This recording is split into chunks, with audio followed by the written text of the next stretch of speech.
Hello friends, मैं स्वप्निल रेगे स्वागत करता हूं आप सभी का हमारे इस YouTube channel we are ISO में। और आईएसओ 27001 2013 यानी आईएसएमएस की सीरीज में आज हम बात करने जा रहे हैं क्लॉज नंबर 10 इंप्रूवमेंट की।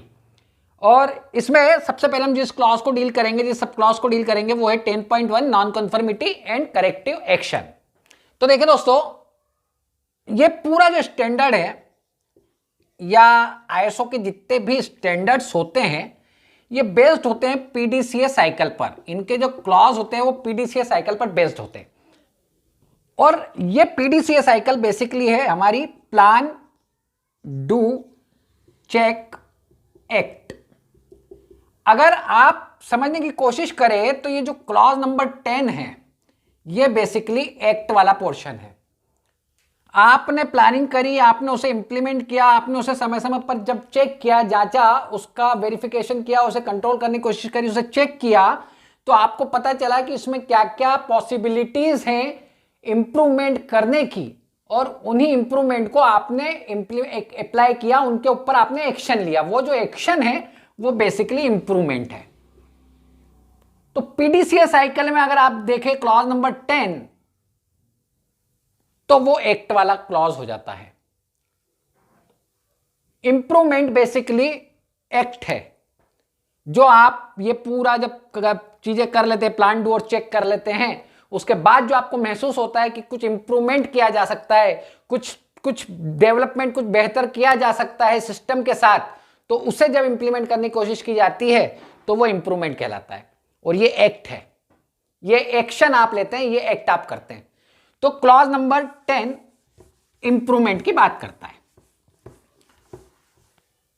इसमें अगर हम समझें इंप्रूवमेंट कैसे होता है, इंप्रूवमेंट तब होता है जब आपको किसी तरह की कोई कमी नजर आती है, जब आपको कोई खामी नजर आती है, जब आपको यह पता चलता है कि कोई नॉन कन्फर्मिटी बन गई है, कोई नॉन कन्फर्मिटी हो गई है। नॉन कन्फर्मिटी क्या है? Not fulfilment of requirement. जब रिक्वायरमेंट का फुलफिलमेंट नहीं होता, जब रिक्वायरमेंट पूरी नहीं होती तो वो नॉन कन्फर्मिटी हो जाती है। इसका मतलब यह है कि ये रिक्वायरमेंट थी और हम सिर्फ यहीं तक पहुंचे और ये हमने अचीव किया, तो ये क्या हो गया? ये नॉन कन्फर्मिटी हो गई। और यदि मैं यहां से यहां तक पहुंच गया तो बेसिकली मैं क्या करूंगा? इंप्रूवमेंट करूंगा। तो जब भी नॉन कन्फर्मिटी बनती है आपके पास एक मौका होता है, एक अपॉर्चुनिटी होती है इंप्रूवमेंट की, कि आप इस कमी को पूरा करें और रिक्वायरमेंट को हासिल करें और इंप्रूवमेंट करें। तो नॉन कन्फर्मिटी किस तरह से इंप्रूवमेंट में हेल्प करती है, तो वो ये कॉन्सेप्ट है, ये सोच है, ये उसमें शामिल होती है बात। इसीलिए इंप्रूवमेंट की जब भी बात होती है, नॉन कन्फर्मिटी की बात होती है, करेक्टिव एक्शन की बात होती है। एनसी का मतलब नॉन कन्फर्मिटी, सीए का मतलब करेक्टिव एक्शन। जब भी नॉन कन्फर्मिटी बनती है या नॉन कन्फर्मिटी तैयार आती है तो इसका मतलब होता है कि नॉट फुलफिलमेंट ऑफ रिक्वायरमेंट। और जब भी रिक्वायरमेंट का फुलफिलमेंट ना हो और जब हम कहते हैं कि नॉन कन्फर्मिटी बनी है तो हमें कुछ एक्शन लेना होता है। एज एन ऑर्गेनाइजेशन को कुछ एक्शन लेने की जरूरत होती है। उस नॉन कन्फर्मिटी के ऊपर उसको काम करने की जरूरत होती है, उसे एक्शन लेने की जरूरत होती है। जैसा कि हमने अभी ऑलरेडी आपसे कहा था कि पीडीसीए साइकिल का एक्ट, ये एक्शन आपको लेना होता है। क्यों? क्योंकि नॉन कन्फर्मिटी बन गई है। अब जब इस नॉन कन्फर्मिटी के आप ऊपर एक्शन लेंगे तो आप क्या करेंगे?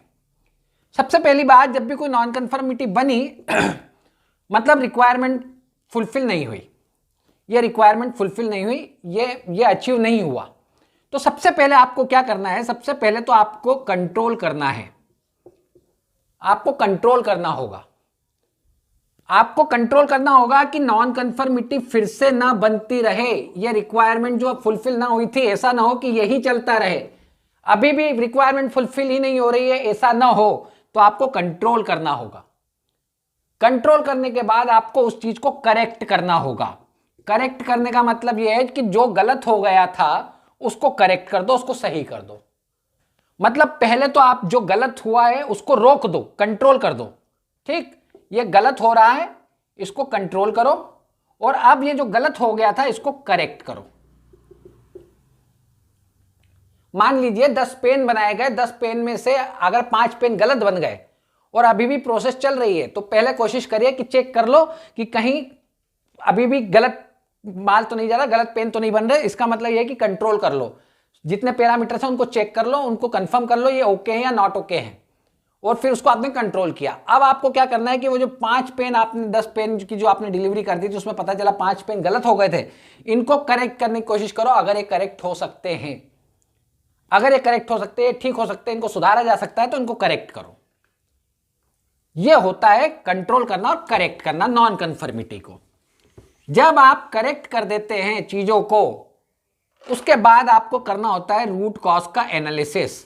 आपको रूट कॉज एनालिसिस करना होता है, आपको कारण ढूंढना होता है कि ये नॉन कन्फर्मिटी क्यों बन गई, ये गलती, ये रिक्वायरमेंट फुलफिलमेंट नहीं हुआ, क्यों नहीं हुआ, इसका कारण क्या था, इसका रूट कॉज आपको पता करना होता है, और ये रूट कॉज आप पता करते हैं। जब आपको रूट कॉज पता चल जाता है, जब आपको वो कारण पता चल जाता है जिसकी वजह से नॉन कन्फर्मिटी बनी, तो इस रूट कॉज के ऊपर आप एक एक्शन लेते हैं।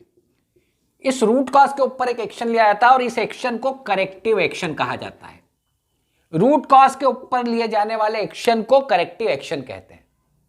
और यह करेक्टिव एक्शन या रूट कॉज पे लिया जाने वाला एक्शन इसलिए लिया जाता है ताकि नॉन कन्फर्मिटी को दोबारा होने से रोका जा सके, ताकि यह नॉन कन्फर्मिटी फिर से ना हो जाए।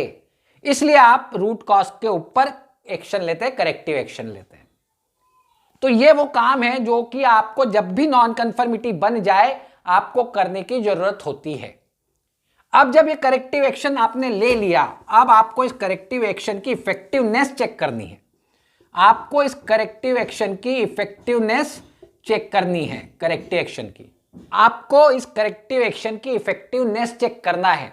आपको ये देखना है कि जो करेक्टिव एक्शन आपने लिया वो कितना इफेक्टिव रहा। और ये आपको कैसे पता चलेगा? यदि नॉन कन्फर्मिटी रिपीट नहीं होती, यदि नॉन कन्फर्मिटी दोबारा नहीं आती है, तो इसका मतलब है कि आपका करेक्टिव एक्शन सही था। लेकिन यदि ऐसा होता है कि नॉन कन्फर्मिटी बार बार फिर भी आ रही है, इसका मतलब यह है कि आपका करेक्टिव एक्शन सही नहीं था। इसका यह भी मतलब हो सकता है कि आपने जो रूट कॉज पता किया, रूट कॉज एनालिसिस आपने जो किया वो आपने गलत किया, आपने गलत कारण पता कर लिया नॉन कन्फर्मिटी के होने का। तो दो चीजें हो सकती है कि या तो आपने नॉन कन्फर्मिटी का जो रूट कॉज है वो गलत पता किया हो, या करेक्टिव एक्शन को प्रॉपरली आपने इंप्लीमेंट ना किया हो। और करेक्टिव एक्शन की इफेक्टिवनेस चेक करने के बाद आपको आईएसएमएस में यदि कोई चेंजेस करने की जरूरत महसूस होती है तो आपको वो चेंज करना है। और वो जब आप चेंज कर देते हैं तो कहीं ना कहीं आप इंप्रूवमेंट कर रहे होते हैं। इस चीज को इस तरह से समझिएगा कि ये किस तरह से कनेक्ट करता है non conformity and corrective action improvement से। तो ये बात इस क्लॉज में, क्लॉज 10.1 में आपसे कही गई है। इस क्लॉज में आपसे एक और बात कही गई है कि जो कुछ भी आप काम करते हैं नॉन कन्फर्मिटी का या करेक्टिव एक्शन का या उसके रिव्यू का, उसके इफेक्टिवनेस को चेक करने का, इन सारी चीजों का आपको रिकॉर्ड रखना है। ये सारी चीजों का रिकॉर्ड बनेगा। कोई भी चीज बिना रिकॉर्ड किए नहीं रखी जाएगी, सभी के रिकॉर्ड बनेंगे। इसके बाद अगला क्लॉज आता है 10.2 और यह है कंटिन्यूअल इंप्रूवमेंट। देखिए कंटिन्यूअल इंप्रूवमेंट बेसिकली क्या है? जब हम बात करते हैं पीडीसीए साइकिल की, तो पीडीसीए बेसिकली एक साइकिल है।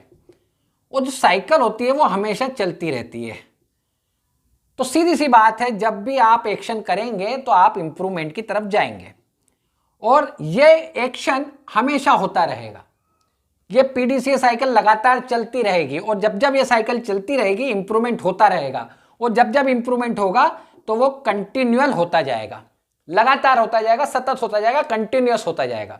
और इसी कंटिन्यूअल इंप्रूवमेंट की बात क्लॉज नंबर 10.2 करता है कि आपको अपने आईएसएमएस के रिस्पेक्ट में हमेशा कंटिन्यूअल इंप्रूवमेंट की तरफ बढ़ना होगा। आपको आईएसएमएस को मजबूत करने के लिए हमेशा कंटिन्यूअल इंप्रूवमेंट करना होगा। ऐसा नहीं कि एक बार हमने इंप्रूवमेंट कर लिया और अब चीजें खत्म हो गई, नहीं, आपको लगातार कंटिन्यूअस सतत इंप्रूवमेंट की प्रोसेस करना होगी। ये बात इस क्लॉज में कही गई है, क्योंकि एंड ऑफ द डे आपके लिए ये स्टैंडर्ड तभी मायने रखेगा जब आप कंटिन्यूअल इंप्रूवमेंट को अचीव कर सकें।